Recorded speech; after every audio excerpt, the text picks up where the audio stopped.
नमस्कार दोस्तों, एक बार फिर से आप सभी का स्वागत है कॉमिक्स एनिमल के इस ब्रांड न्यू एपिसोड में। मेरा नाम है धीरेन्द्र नेगी और आज का जो ये वीडियो है ये हमारे चैनल के रिकमेंडेशन सेक्शन के लिए बनाया गया है।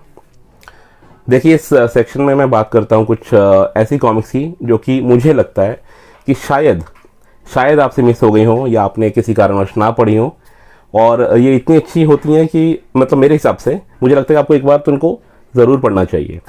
तो बस मैं अपनी रिकमेंडेशन आपको ऐसे ही दे देता हूँ। आज जिसकी मैं बात कर रहा हूँ, जिस कॉमिक्स की, वो है होली काउ एंटरटेनमेंट की ये जो बहुचर्चित किरदार और कॉमिक सीरीज़ है शैतान। ये मेरे हाथ में है। शैतान, किसी लीड कैरेक्टर के लिए ये नाम कुछ अनकन्वेंशनल नहीं लगता आपको? आई think it's quite an unconventional name. खैर, इसके बारे में I'll just delve deep into the storyline and the artwork a little later. But मैं आपको इसके टाइटल के बारे में एक बात बताना चाहता हूँ। आपको भी इंटरेस्टिंग लगेगा जान के ये कि ये जो किरदार है शैतान सिंह इंस्पायर्ड है एक रियल टाइम हीरो से। सन 1962 एक इंडो चाइनीज वॉर लड़ी गई थी, कोई डिस्प्यूटेड हिमालयन बॉर्डर को लेकर। तो उनके जो वॉर टाइम हीरो थे हमारे इंडियन आर्मी के एक ऑफिसर थे, मेजर शैतान सिंह भाटी। तो उनसे इंस्पायर्ड इस किरदार का नाम है। आप इसके बारे में थोड़ा गूगल कर सकते हैं तो आपको थोड़ा सा और रोचक लगेगा। ये जो वाक्य है, जो शुरुआत है एटलीस्ट कैरेक्टर के नाम की, तो उसके पीछे की जो छोटी सी कहानी है वो आपको बड़ी इंटरेस्टिंग लगेगी और थोड़ा सा ज्ञान भी बढ़ेगा आपका इस किरदार के बारे में जान के। बस ये यहीं तक सीमित है। जो इंस्पिरेशन वाला पार्ट है वो सिर्फ नाम तक ही सीमित है, आप घबराएं नहीं। जो किरदार है और जो कहानी है वो बिल्कुल डिफरेंट है, बिल्कुल नई है। So you are in for a treat. तो दोस्तों, बेसिकली इस कहानी की शुरुआत होती है इंडियन सब कॉन्टिनेंट में, जहाँ पर यूएस मरीन सोल्जर्स का एक छोटा सा ग्रुप, एक छोटी सी टुकड़ी, या ये मैं कहूँ कि एक ब्लैक ऑपरेशन यूनिट अपने लास्ट डेप्यूटेशन पे अस्टोला नाम के एक आइलैंड पे जाती है, जो कि करंट इन्वायरमेंट में पाकिस्तान की ज्योग्राफी के अंदर पड़ता है। तो यहाँ पर यूएस इंटेलिजेंस का ये मतलब उनका ऑब्जर्वेशन था कि कोई सब जियो एक्टिविटी नोटिस की गई है और उनको शक है कि यहाँ पे शायद कोई तालिबानी activist they are active and up for something mischievous. तो इस बिना पर, इस शक के बिना पर इस टुकड़ी को वहाँ भेजा जाता है। So basically this small group is chasing the dark mysteries of this island. वहाँ पे है क्या, उस बात को पता लगाने के लिए इस टुकड़ी को वहाँ भेजा जाता है और यहीं से असली कहानी शुरू होती है। सो इस कहानी में आपको मतलब जैसे जैसे आप आगे बढ़ते जाएंगे आपको काफ़ी हिस्टोरिक फ्लैशबैक्स भी देखने को मिलेंगे जो कि आपके रोंगटे खड़े कर देंगे। इस कहानी में होता क्या है, मतलब काफ़ी सवाल आपके माइंड में आते हैं जब ये टुकड़ी वहाँ पर जाती है कि वो क्या राज दफन है अस्टोला आइलैंड की बंजर ज़मीन के अंदर। वो क्या खौफनाक खेल खेला गया था यहाँ पर, मतलब वो कौन सी खौफनाक सच्चाई है जो कि ज़मीन का सीना फाड़ कर ऊपर आ सकती है। वो क्या ऐसे पास्ट में ऐसी दुर्दांत घटनाएं इस जगह पर हुई हैं जो कि अब तक एक बड़ा सा सीक्रेट थी।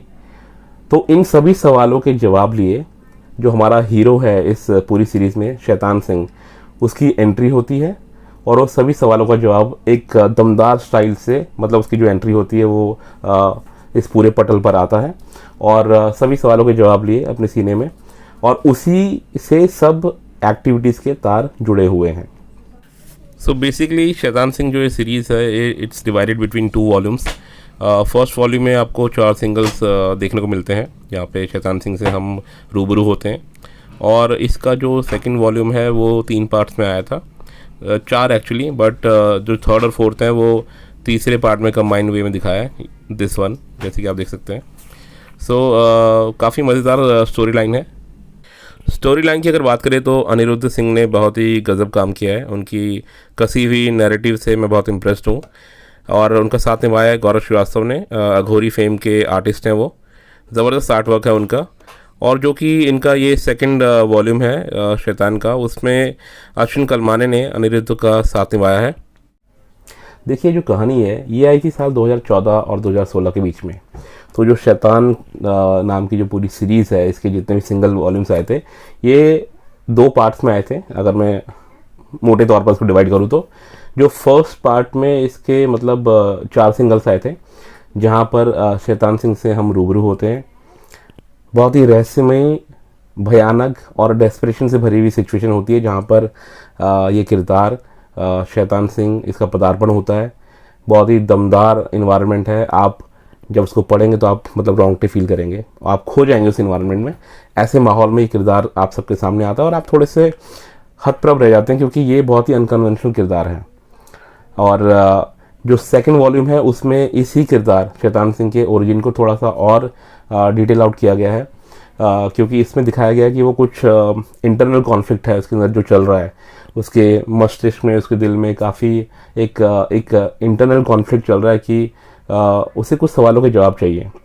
वो अपनी पर्सनैलिटी से ही भिड़ा हुआ है, उलझा हुआ है, कुछ क्लैरिटी नहीं है, his mind is completely clogged. तो जब वो अंतर्मन की जो उसकी सवाल होते हैं, जो अपने आप को तलाश रहा है बेसिकली आदमी, उन सवालों के जवाब ढूंढने वो भूटान जाता है जहाँ पे उसकी एक ड्रैगन से मुठभेड़ होती है।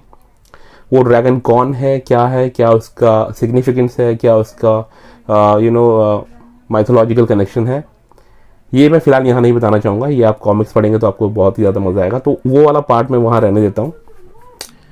आर्टवर्क की जहाँ तक हम बात करें तो without a doubt it has one of the most creative illustrations in the Indian comic circuit.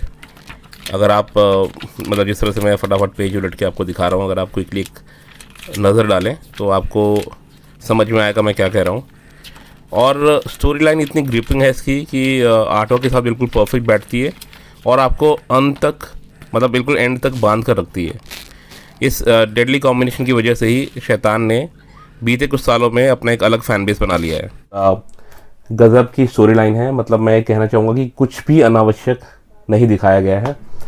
काफ़ी फ्रेम्स आपको ऐसे मिलेंगे जहाँ पर अनावश्यक कोई डायलॉग नहीं डाला गया है, जहाँ पे ज़रूरत महसूस की गई कि आर्टवर्क ही अपने आप में इस काबिल है कि वो स्टोरी लाइन को समझा सके और आगे बढ़ा सके। वहाँ पे बिना किसी रीज़न के स्पीच बबल नहीं डाला हुआ है, कुछ डायलॉग नहीं डाले हुए। And I think this has been the hallmark of Holy Cow Entertainment. ये उनकी स्पेशलिटी रही है कि वो इलस्ट्रेशन डोमिनेटेड स्टोरी लाइन्स ज़्यादा दिखाते हैं। और जहाँ तक कि मेरा मानना है कि बदलते ज़माने के हिसाब से हमें नए हीरोज़, नई कहानियों की ज़रूरत पड़ती है। तो आप इसको ज़रूर पढ़ें। इसको पढ़ते हुए मतलब by the time you and this comics, this series, आपको ये एहसास होगा कि आपको जो कॉमिक्स यूनिवर्स है उसमें शैतान सिंह नाम का एक सुपर हीरो और ऐड हो गया है। So guys, here is the thing.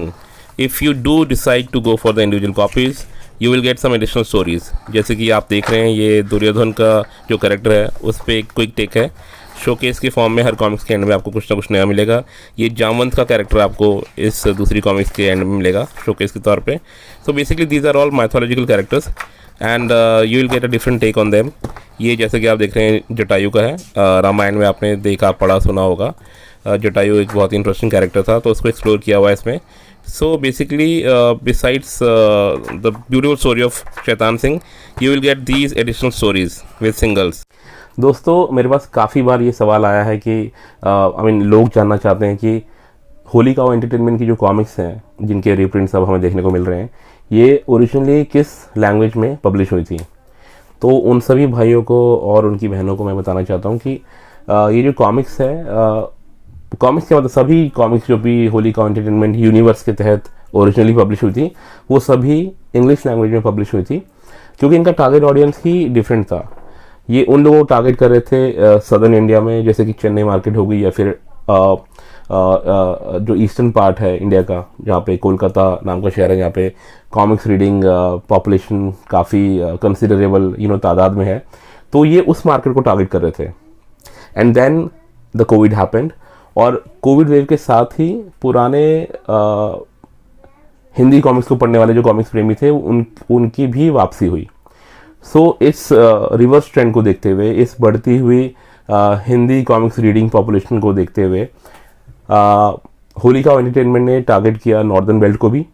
और अभी जो भी हिंदी रीप्रिंट्स आ रहे हैं, चाहे वो अघोरी ओमनिबस के फॉर्म में आपने रिसेंटली देखा हो पिछले 3-4 महीने में, और अब जो शैतान सिंह की जो डीलक्स एडिशन आ रही है वो भी हिंदी में, ये उसी के फलस्वरूप ये सब हो रहा है। तो दोस्तों, ये जो शैतान सिंह का डीलक्स एडिशन है जो कि अब हिंदी में आने वाला है, इसके प्री ऑर्डर्स लग चुके हैं, I think it's been more than a month now, और मैंने अपनी कॉपी लास्ट मंथ ही ऑर्डर कर दी थी, but then I started getting curious and you know restless. So ऐसे में one of my very good friends Ankush Tyagi, he came to my rescue. He is a friend from the comics fraternity. तो उसने मुझे बोला कि भाई देख, जब तक तेरी कॉमिक्स आती है तो आती है, मेरे पास ये कुछ सिंगल्स पड़े हुए हैं इसके, and he had the complete series. तो उसने बोला कि जब तक तेरी कॉपी आती है तब तक इनको पढ़ लो, और by the time your copy comes तुम्हारा भी एक यू नो पूरा इम्प्रेशन बन चुका होगा, तुम स्टोरी लाइन पढ़ चुके होंगे, you will have more time at hand to you know form your opinion. तो he came to my rescue. Thank you very much Ankush for helping me out. और ये जो फीलिंग है ये कॉमिक्स प्रेमी समझ सकता है, जो कि ये एंटिसिपेशन वाला जो पीरियड होता है ना, ये ही नहीं निकलता है बस. सो ऐसे में ऐसे दोस्त मिल जाएं जो कि यू नो आपकी परिस्थिति को समझते हैं और उसका समाधान भी तुरंत बता देते हैं, तो nothing like it. So thank you. I am just now that I am through with the story line, I am thoroughly impressed. बस मैं अपनी कलेक्टर एडिशन की वेट कर रहा हूँ, जो कि डिलक्स एडिशन आने वाली है. आप लोगों से भी मेरी यही रिकमेंडेशन है कि आप इसको ज़रूर ऑर्डर करें अगर अभी तक नहीं करिए तो. It's a must have comics in your collection. अगर आप एक कॉमिक्स प्रेमी है तो ज़रूर खरीदिए इसको, आपको बहुत मज़ा आएगा. It will have a spell binding you know impact on you. It is that good. Of course you guys can thank me later for this recommendation. Do give it a try. बहुत ही अच्छी comics है. और इसी note के साथ, इसी recommendation के साथ मैं आपसे विदा लेता हूँ, और जाने से पहले एक छोटा सा ऑडियो विजुअल छोड़ के जा रहा हूँ. अगर आप एक सच्चे कॉमिक्स प्रेमी हैं तो you will find this footage beautiful, and the sound will be like you know music to your ears. Goodbye for now.